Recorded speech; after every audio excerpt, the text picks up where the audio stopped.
It's the Agweek Market Wrap, sponsored by Gateway Building Systems. I'm Carah Hart with the Red River Farm Network. Joining us today is Martinson Ag Risk Management President Randy Martinson.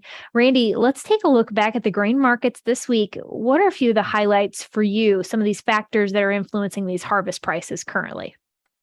Well, one thing is wheat had a really good week, to start the week. We had some really tremendous gains, and a lot of that coming off of the escalation and the tensions between Ukraine and Russia. Of course, Russia's doing some saber rattling and trying to flex their muscle again. That really helped to push our wheat market, spilled over to help the corn market. Soybeans struggled a little bit more, but at a time when we're going into harvest, we're still flirting with the $7 level in the December corn, $15 level for the November soybeans. So still some very good levels that we're hitting. Right now, I would think that corn and soybeans will see some harvest pressure and pull these markets down, but supplies are tight, and it's not likely that they're going to stay down because we just need to ration supply. Well, we're getting a sense when we visit with traders that some folks that are seeing corn and soybean harvest already are watching for yield confirmations and they're super excited about what they see. Do you get that sense as well? Most definitely. The early harvested corn and soybeans coming in are coming in lower than anticipated. And, talking to the producers in the southeast corner of North Dakota, most of the yields coming in between 30 and 35. So they're a little disappointed on the soybeans.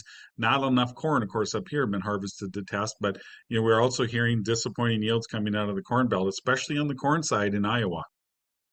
Let's talk a little bit about basis levels. What kind of basis, prices or basis levels are we seeing here at harvest in our region?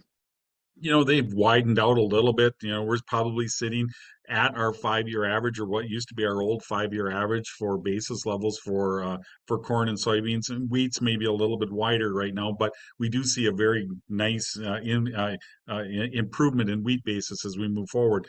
But looking at it for corn and beans, right now we're looking at likely somewhere between that 50, 60 under on the soybeans, 30 to 50 under for corn. I expect that, when we get a little deeper, we'll see it widen out a little bit. But once we get that halfway done, 3/4 of the way done with harvest, I would expect basis to start coming back and tighten back up again. Randy, we also saw this week the Fed raised interest rates, or they're going to again. And of course, the value of the dollar remains sharply higher. What does that mean for the grain markets and ag commodities? That was very evident in this week's export sales numbers. I mean, that's a good point to bring up. We've been thinking or haven't seen a lot of influence from the higher dollar, but last week's export sales came in very low, very, very small, very disappointing. And that tells us that the dollar is starting to move some of the demand someplace else. Argentina right now is dumping a lot of corn on there and a lot of soybeans on the market because of needing to move some inventory out of supply to get ready for their next crop. They're a little bit dry. I think that's, along with Brazil, that's helping support the soybean market a little bit. But I would expect that we're going to continue to kind of see that move forward. Randy, is there anything else you'd like to add on the grain markets before we transition over to livestock? The big thing is, like you said, just keep watching yield. If we don't see that improvement, Illinois is expected to show better yields, but the rest of, especially the Western Corn Belt, it could be a little bit dicey for those. Yes, and we're going to transition here to the livestock markets, and it has also been a very interesting week for livestock. What are a few key takeaways as we wrap things up? The biggest thing looking at there is, like you mentioned before, the interest rate hike. That had the cattle markets a little on the defense. And right now we are seeing an increase, with the increase in interest rates, we're seeing, a little more disposable revenue being taken away from the average consumer. We've got plentiful supplies of beef out there right now because we're still seeing some drought recent reduction from the down in the southern plains of the cow herd. So we're bringing some supply is there. And with the dollar being a little high, our exports have been good, but it's likely they're going to start to fade.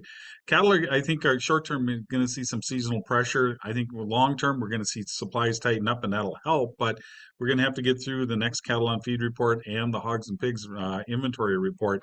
That might, or hopefully, will help support these markets. And as we visit here, the cattle on feed report numbers have not been released yet, but we will be getting some updated data this week on the cattle on feed report. What are your expectations? Well, right now, the average trade estimate has the on feed coming in at 100%, placements at 99, 98, somewhere in that area.